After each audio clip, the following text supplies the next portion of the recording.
Hello, what's up guys? Isang magandang araw sa inyong lahat. Katulad pa rin ng mga nagdaang araw hanggang ngayong umaga, January 14, wala pa rin signs na magpapakita si harang araw. Ulan pa rin, pero sa ngayon, tik-tik lang. Tingnan natin sa labas.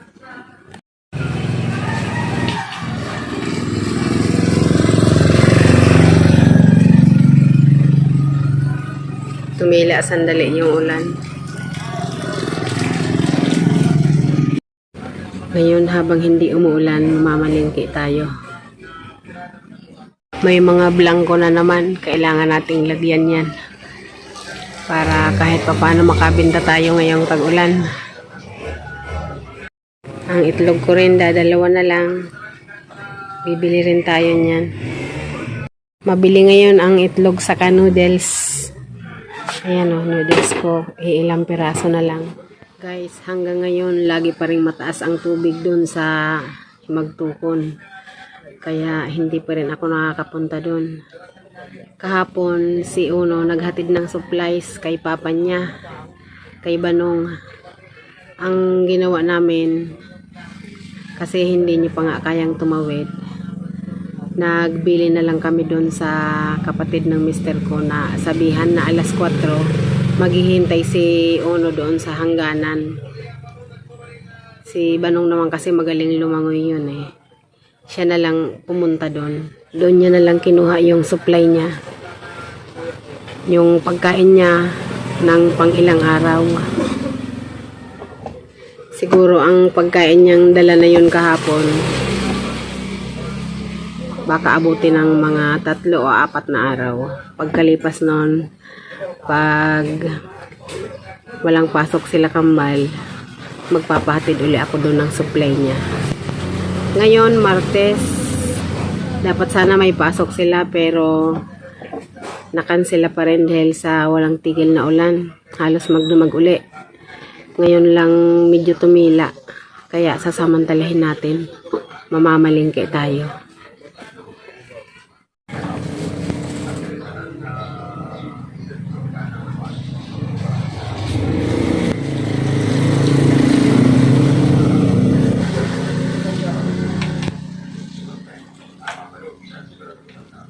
Baka mabasahan mo. Ha? Baka mabasahan.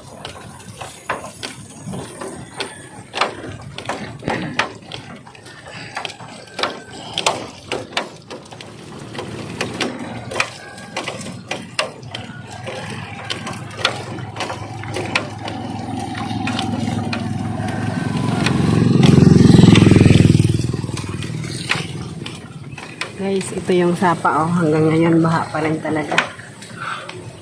Sapa sa papasok sa aming barangay. Dito na tayo sa highway.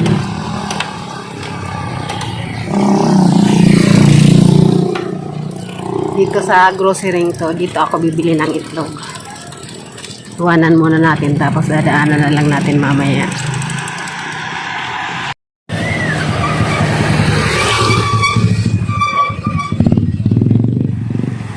Papunta na tayo ngayon sa isa pang grocery na pagbibilhan ko.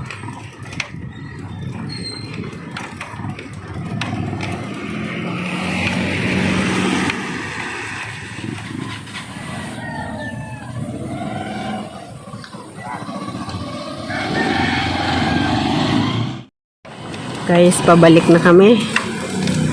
Nakabili na rin ako ng konting grocery sa halagang 2,000. Kayang-kaya ko lang bitbitin. May konting agwa di pataranta. Saka yung mga noodles, mga kutkutin. Mabili ngayon mga kutkutin. Kasi ang mga tao hindi gaano nakakalabas ng bahay. Yung mga nanay bibili ng mga makakain ng mga anak nila. Kaya ang mga kutkutin ngayon mabili talaga. tinapay, itlog, noodles. Yun ang mabili. Dadaanan na lang natin dyan yung binili kong itlog.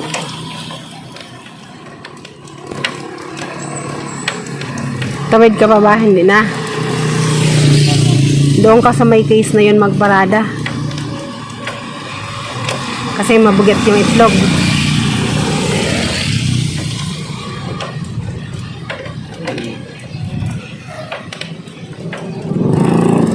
Dito sa may case.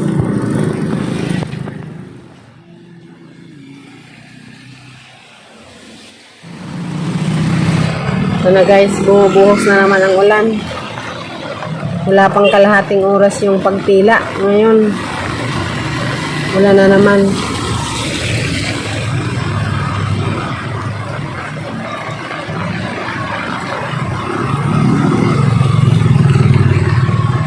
Tayo na. May paparating na jeep ko. Punong-puno. Galing coastal area ganyan.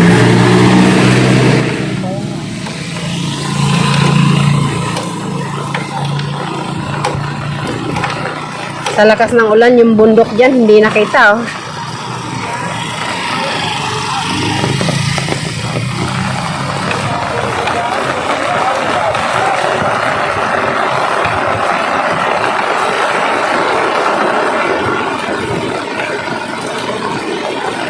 Mga basa yung itlog.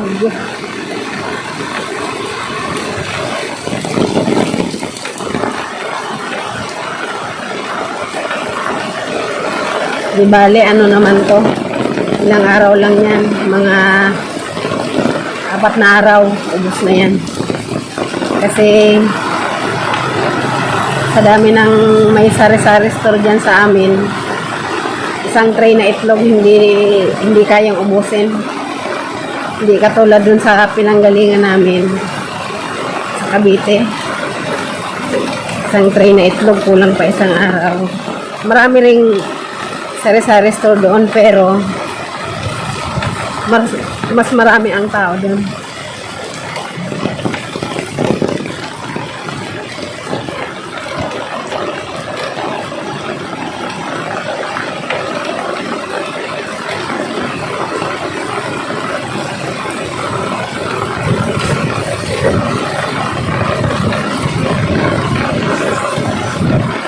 Ito guys, lanin niya dito sa amin. Hanggang Marso daw to. Nakaligtas nga kami sa El Nino. Sa La Nina, hindi.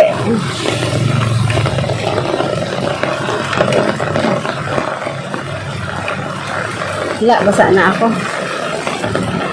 Pati yung itlog natin, basa na rin.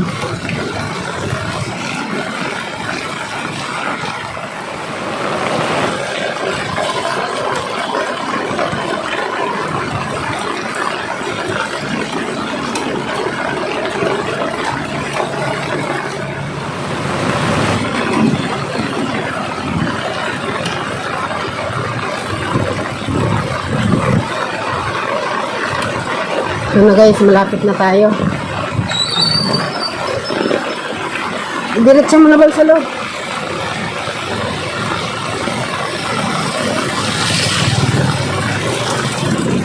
Yo!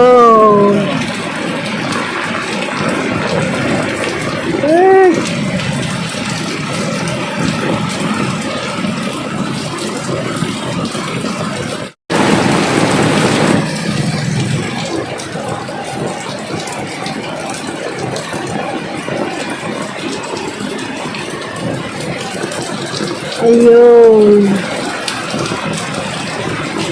Murat, nakahiga sa karton. Wawa naman, ganyan talaga murat, maulan ngayon. Murat.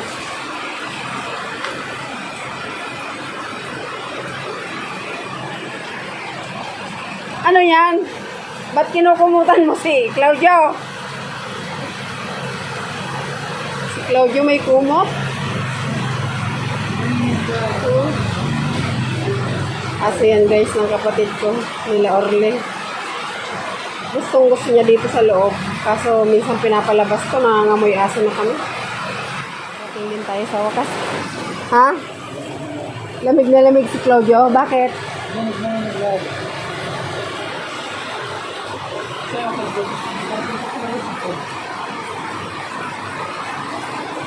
Iniiwas na naman yung dalawa.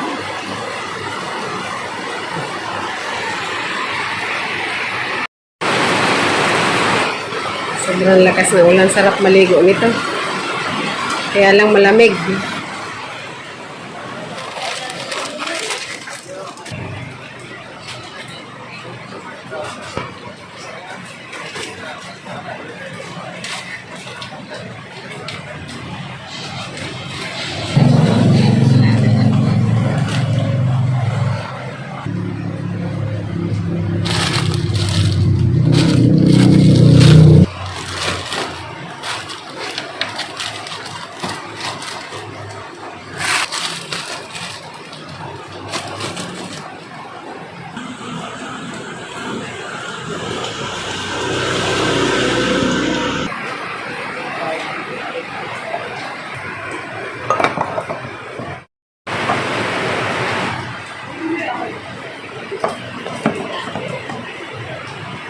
Guys, hanggang dito na lang po muna tayo.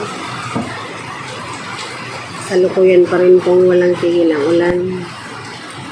Hindi ko alam kung hanggang saan ang sakop ng La Nina na to. Doon po sa mga katulad namin na inaabot ng La Nina. Ingat na lang po tayo. Iwasan po natin yung mga mababang lugar kasi pabalik-balik lang yung baha. Hindi pa nga totaling humupa, babaha na naman. Ganun po ang nangyayari sa amin dito. Ingat na lang po tayo. Maraming salamat po sa inyong panonood.